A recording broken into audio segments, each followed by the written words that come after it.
रूस के राष्ट्रपति पुतिन इस महामारी के बाद जो पहला दौरा कर रहे हैं वह भारत का है। वह नई दिल्ली 6 दिसंबर को पहुंच रहे हैं। भारत चीन सीमा पर चल रहे तनाव के बीच क्या यह दौरा चीन के लिए एक झटका है? आज के इस वीडियो ब्लॉग में इसी प्रश्न के उत्तर को ढूंढने का प्रयास करेंगे। साथ यह भी जानेंगे कि आखिर क्या कारण है कि चीन को दरकिनार कर रसिया दुनिया में केवल भारत को ही S-500 देने की पेशकश की है।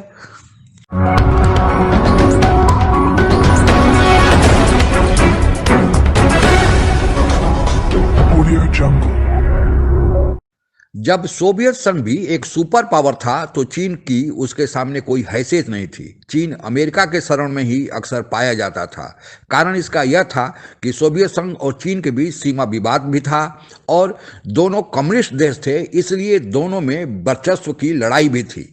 अब जब सोवियत संघ टूट गया, और आप लोगों को पता ही है कि 1991 में सोवियत संघ टूटकर रूस सहित कुल 15 देशों में बंट गया है।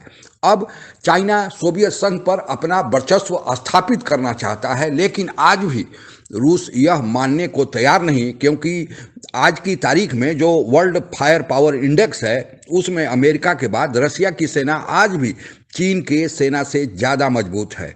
इसके विपरीत भारत का सोवियत संघ से हमेशा ही अच्छे संबंध रहे हैं, और जब सोवियत संघ टूटकर रूस बना तो रूस से भी वही संबंध चलते आ रहे हैं। आप लोगों को पता ही होगा कि 1971 के जंग में जब भारत बांग्लादेश के युद्ध में पाकिस्तान के विरुद्ध लड़ रहा था तो सारे बड़े देश पाकिस्तान के साथ खड़े थे, लेकिन अकेला सोवियत संघ ही भारत के साथ था, और उसी सोवियत संघ के बल पर भारत ने पाकिस्तान को तोड़ दिया और बांग्लादेश का जन्म हुआ और सारे बड़े देश देखते रह गए।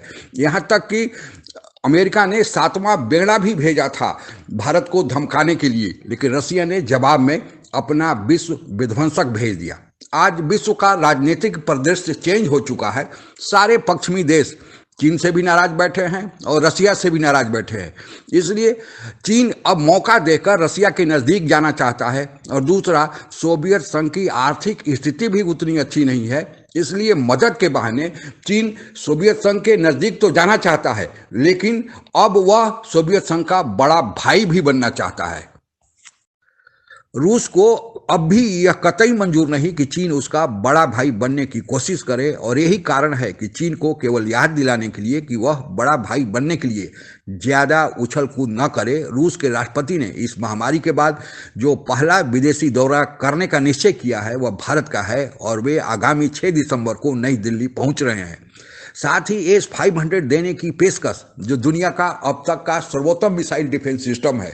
S-400 जो इसके पहले वाला वर्सन है वह चीन और भारत दोनों के पास है, लेकिन S-500 देने की बात केवल भारत को करके और चीन को दरकिनार करके चीन को रूस ने एक संकेत दिया है कि अगर सीमा विवाद के कारण चीन और भारत के बीच कोई युद्ध होता है तो रसिया मुख्य दर्शक नहीं बना रहेगा, भारत की वह भरपूर मदद करेगा, जैसा कि वह 1971 के युद्ध में बांग्लादेश का जो युद्ध हुआ था उस समय भारत की उसने मदद की थी।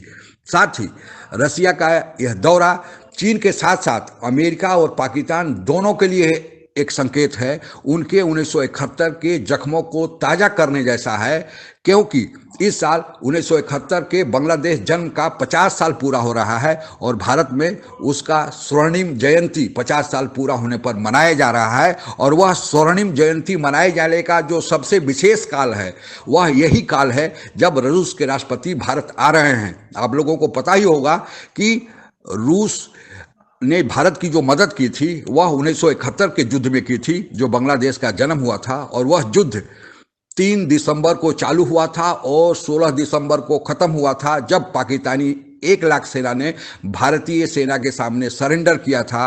और यह 6 दिसंबर की तारीख उस 3 और 16 दिसंबर के बीच में पड़ती है, तो यह चीन के अलावे पाकिस्तान और अमेरिका के जख्मों पर भी नमक छिड़कने वाला है, चेतावनी देने वाला है कि अगर भारत और रूस मिल गए तो आज भी विश्व में एक ताकत बनने की कुव्वत रखते हैं। आज के लिए बस इतना ही। जय हिंद। जुड़ा रहना चाहते हैं तो कृपया मेरे चैनल को सब्सक्राइब करें तथा बेल आइकन भी दबा दें ताकि नई वीडियो की जानकारी तुरंत आप तक पहुंच जाए। धन्यवाद। जय हिंद।